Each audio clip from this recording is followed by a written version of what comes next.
Estás escuchando La Guiri Cofrade, un podcast donde la fe se cuenta con alma, la historia se escucha con emoción y Sevilla se siente en el corazón. Hoy quiero hablarte de herencias invisibles, de raíces que cruzan mares y de una fe que fue probada, perdida y finalmente reencontrada aquí en Sevilla.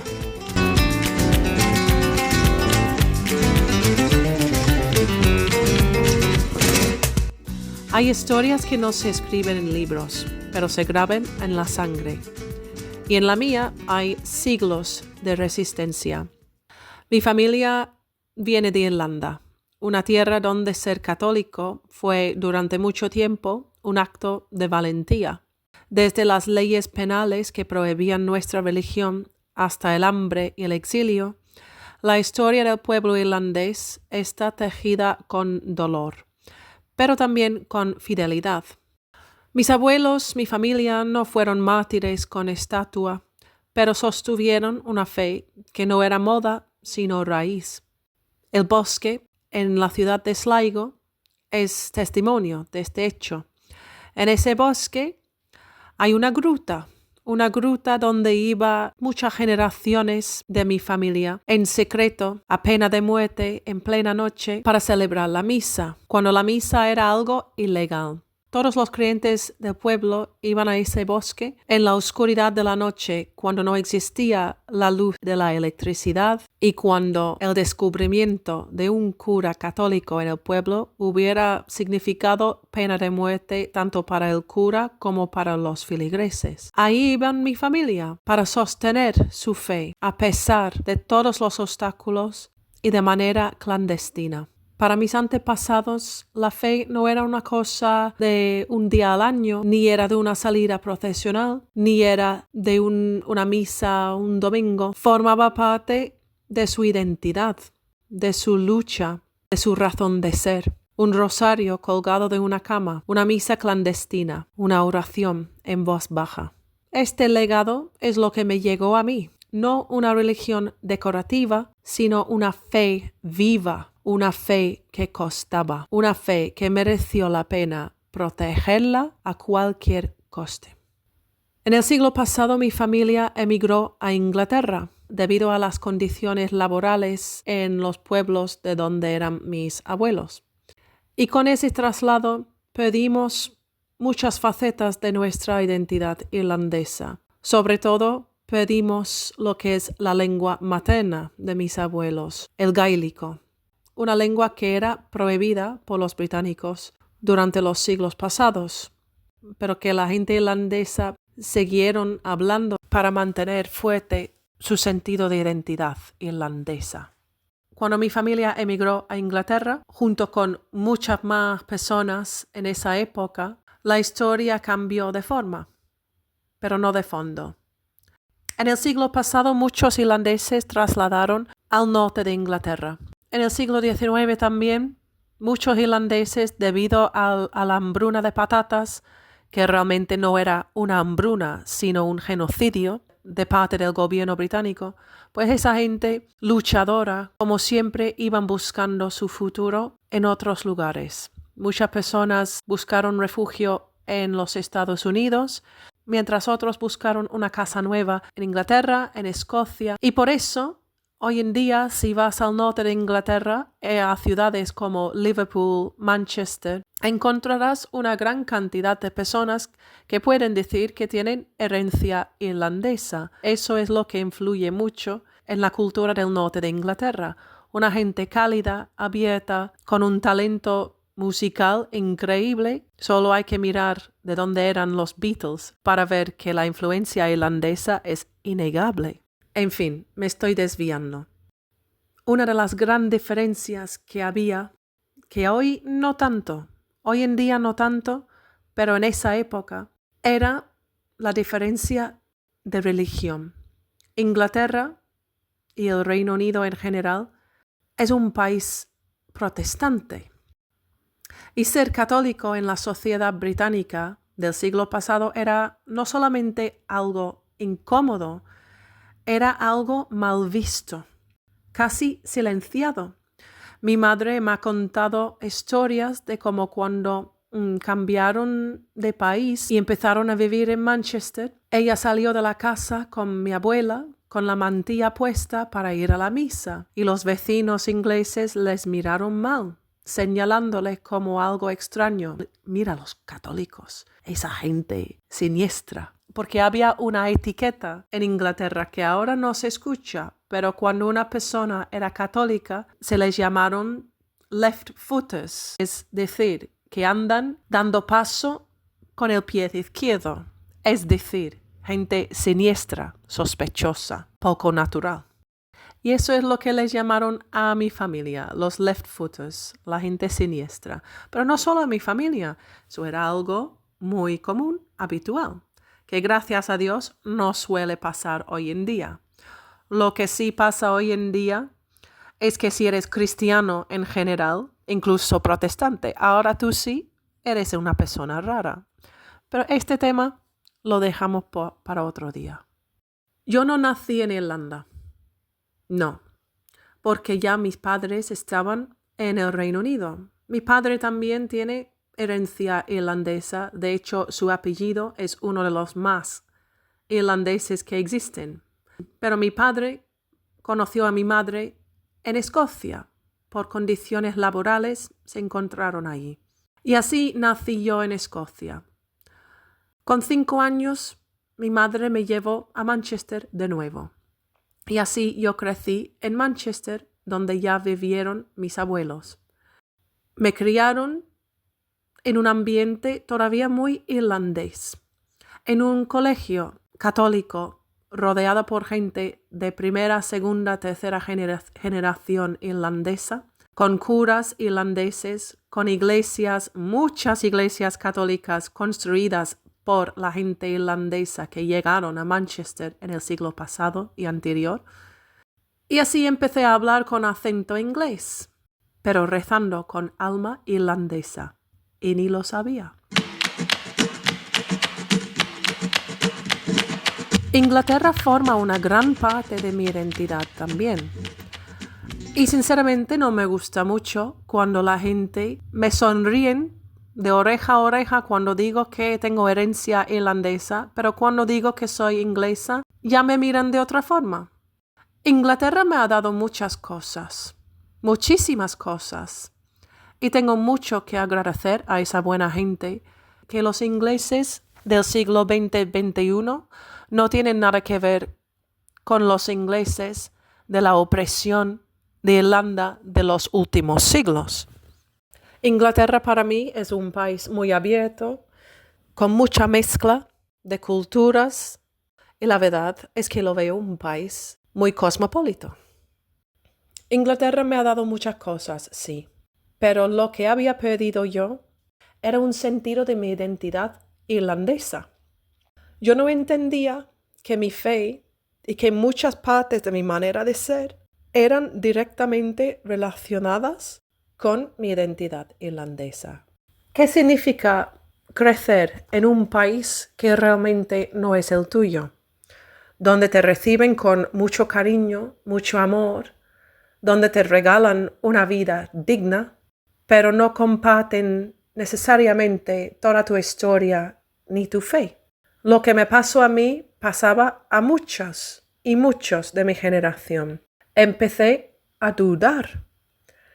Empecé a callarme.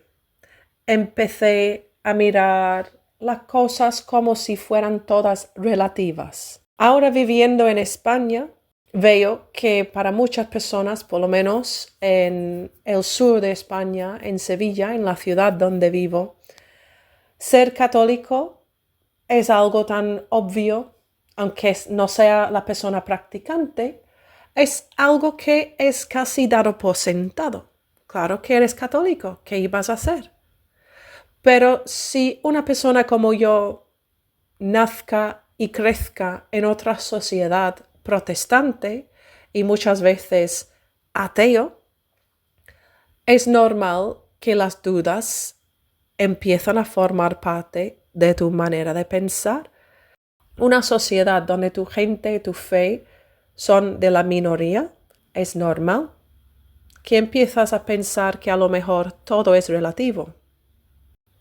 Las personas que me formaban en la fe no eran solamente los curas, ni los profesores irlandeses de mi colegio, eran también mi familia. Hay veces en que la fe se transmite no con palabras, sino con ejemplo.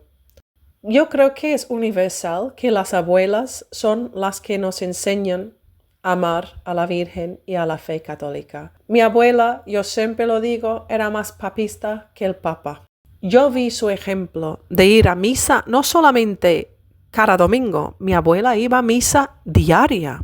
Incluso cuando tenía 84 años y era débil y enferma, ella se levantaba de la cama y anduvo la milla desde su casa a la iglesia para ir a misa a las 8 de la mañana. Eso era su rutina diaria y no había nadie que le podía quitar esa rutina de encima, porque la fe era el centro de su mundo, era su herencia.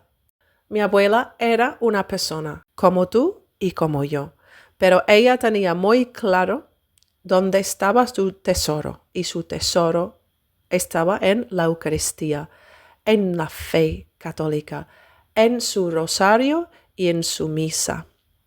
Su ejemplo, junto con el ejemplo de mi madre, una persona que en tiempo de crisis siempre acude a la Virgen María, siempre reza el rosario si hay necesidad de algo, que va a la misa, que me enseñaba a amar a la Virgen y al Señor. Estas dos mujeres me inculcaron en mí un conocimiento, aunque no profundo, un conocimiento de lo que es la presencia de la Virgen María y la misa en la vida cotidiana. La semilla ya estaba sembrada con el ejemplo diario de mi abuela y de mi madre.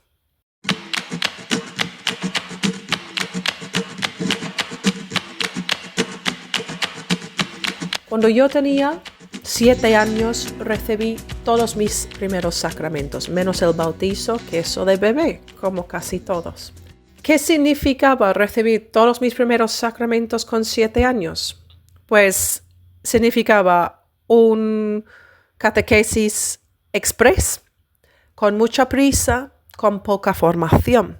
En ese momento, en los años 90, el obispo tenía una idea novedosa de hacer una especie de experimento. A ver, si damos los primeros sacramentos a todos los niños del diócesis con 7 años, a ver si retengan la fe, si no salgan de la iglesia cuando sean mayores, porque ya estábamos empezando a entrar en crisis en los años 90.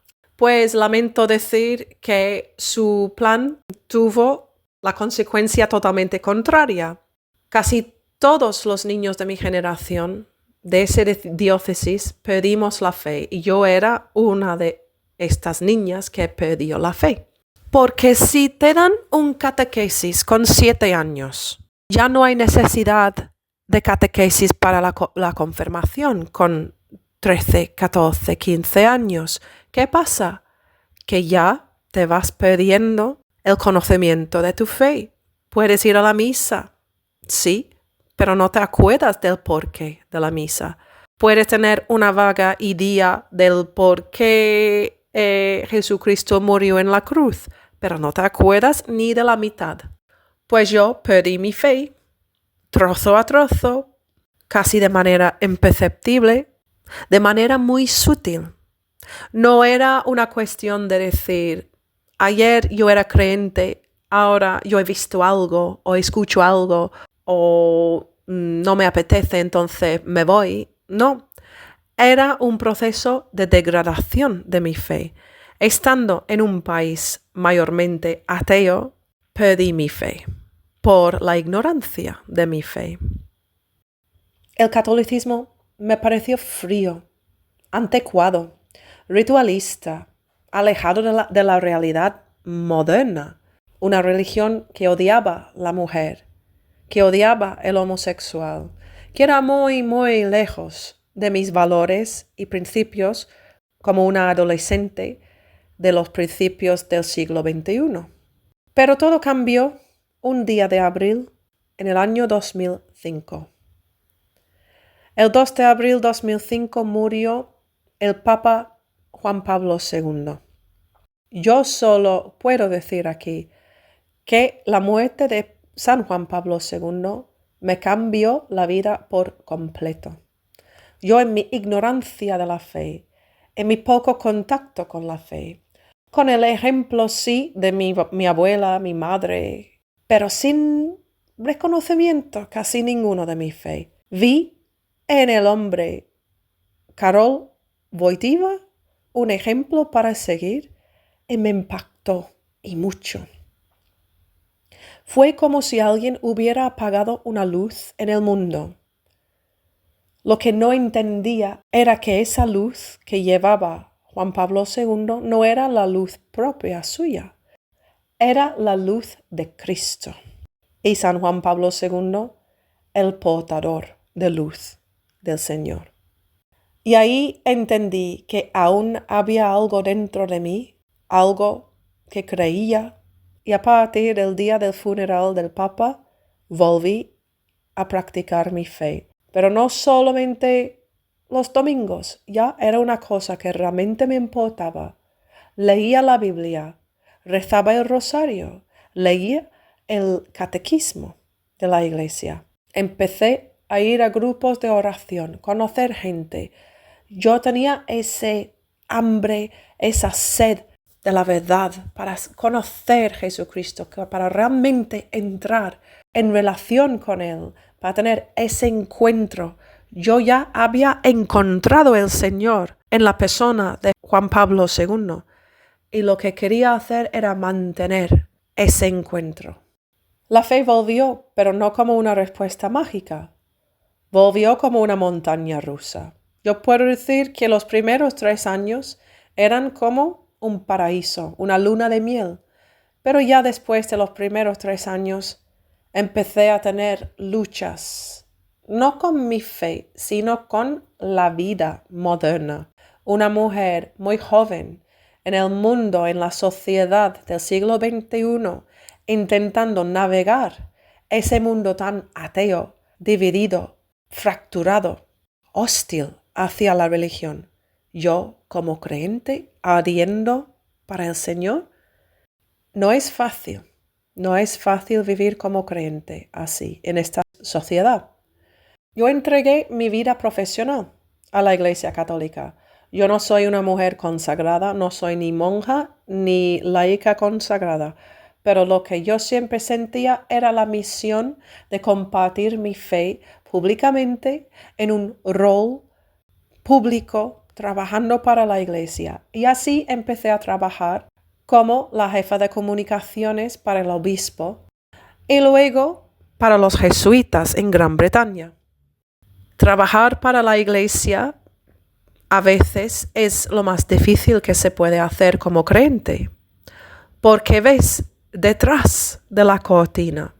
No ves solamente lo bonito del rito, de los cultos, de las procesiones. Ves también lo que es el ser humano en su debilidad, intentando navegar también la vida moderna como creyente, aun siendo una persona con mucha responsabilidad dentro de la iglesia, sea obispo, cura, monja o laico como yo, trabajando como profesional. Es mucho más fácil tirar piedras a gente que trabajan para la iglesia o que tengan su vocación dentro de la iglesia. Mucho más fácil porque esa persona se exponga delante del mundo confesando o proclamando que tenga el depósito de la fe en Jesucristo, profesando ser creyente, profesando haber conocido al Señor y la verdadera fe. Es mucho más fácil señalar a esa persona o señalarte a ti mismo y decir, soy hipócrita. Esa persona es hipócrita. ¿Quién es esa persona para decirme a mí lo que tengo yo que hacer si ni es capaz de vivir su fe él mismo? o ella misma.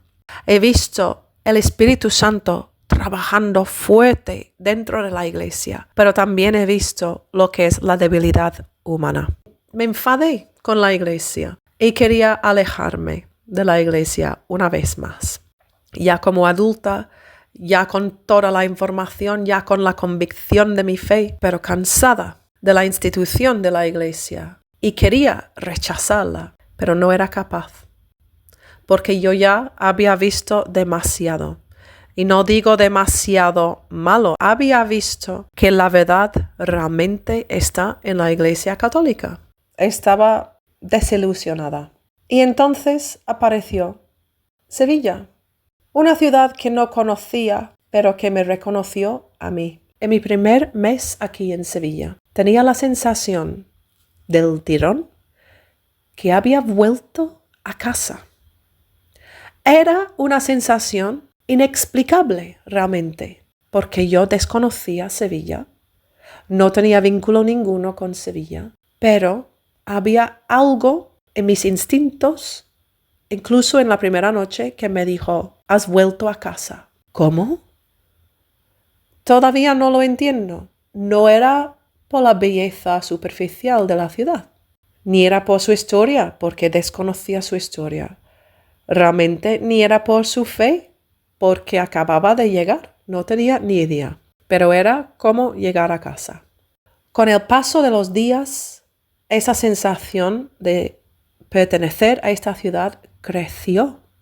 Me acuerdo que había una exposición en la Caja Sol de las visitas de San Juan Pablo II a esta ciudad, donde cogí yo una pulsera que pone no tengas miedo. En esa época de mi vida lo único que tenía era miedo. Miedo de la fe, miedo de la iglesia, miedo de sentir ese daño otra vez, miedo de sufrir. La presencia de mi Papa, San Juan Pablo II, aquí en esta ciudad era algo que me reconfortaba. Descubrí la ciudad en sí, pero lo más bonito era por venir. Un mes después de haber llegado aquí, experimenté y viví lo que era mi primera Semana Santa en la calle. Algo que no había visto en ninguna parte. Una fe que se vive sin vergüenza, no como en mi país de Inglaterra, donde si tú dices que eres creyente, te tachan como una persona loca o poco inteligente. Aquí la fe es algo que se canta, que se borda, que se lleva en el pecho, en la medalla, en la pulsera. Algo que se dice con orgullo, como herencia. Es mi herencia. Mi abuelo era de esta hermandad, entonces yo soy de esta hermandad. Yo soy de los panaderos. ¿De qué hermandad eres tú? Yo soy de la Macarena. ¿Y tú? Yo del silencio.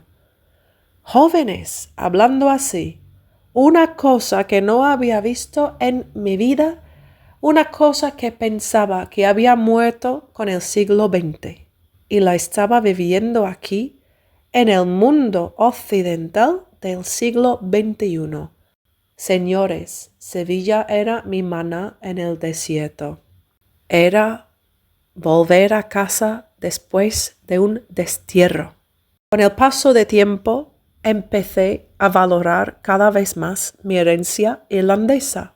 Descubrí que los vínculos entre Irlanda y España eran tan fuertes históricamente que posiblemente hay más vínculo entre mi familia y este país que lo que pensaba. Quizás era por algo que mi abuelo siempre decía que tenía la sangre española y que a él le llamaron el españolito toda la vida. Iba descubriendo quién era yo al fondo realmente. ¿No os parece curioso que yo tenía que venir a Andalucía para descubrir mis raíces y herencia irlandesa? Me encontré con la identidad perdida de mi gente y con una Europa católica que aún arde en lo profundo, aunque digan que ya no. Irlanda y España comparten más de lo que parece. Ambas fueron bastiones de la fe.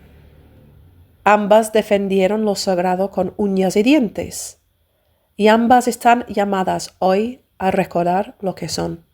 Pero aquí también quiero decir una palabra por Gran Bretaña. Gran Bretaña siempre ha tenido historias complicadas con España y con la Europa católica, pero hoy en día lo que vemos es una sociedad decaída, perdida, sin sentido de identidad y ni un sentimiento cristiano.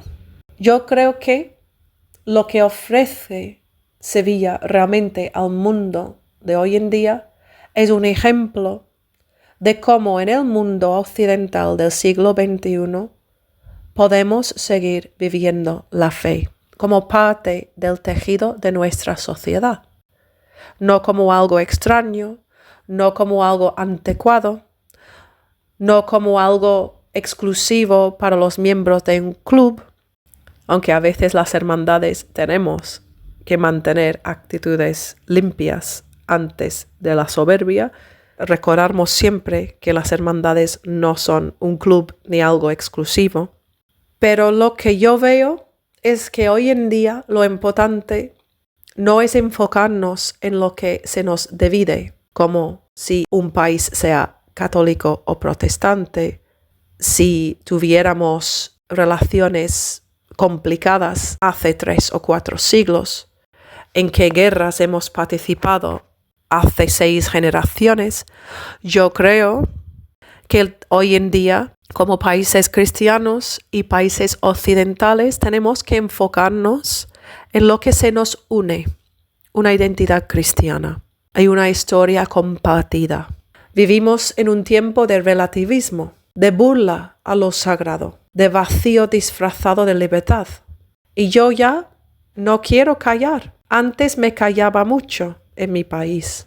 Sevilla me ha devuelto la voz. Creo yo que aún hay belleza en Europa. Creo que aún hay luz. Creo que aún hay esperanza. Y yo creo que Sevilla es hoy más que nunca un faro de esperanza. Un faro para Europa, para el mundo occidental, para quienes aún creen que la fe puede ser camino, verdad y vida. Porque si el norte se perdió, quizás debamos mirar otra vez hacia el sur. Si este episodio ha resonado contigo, compártelo con alguien que también camine entre la historia, la identidad y la fe. Puedes escribirme o seguirme en redes como Sevilla Storytime. Me encantaría saber desde dónde me escuchas. Y como siempre, gracias por compartir este rato de alma conmigo. Que la luz de tu fe te acompañe y que el compás de Sevilla nunca deje de sonar en tu corazón. Hasta la próxima.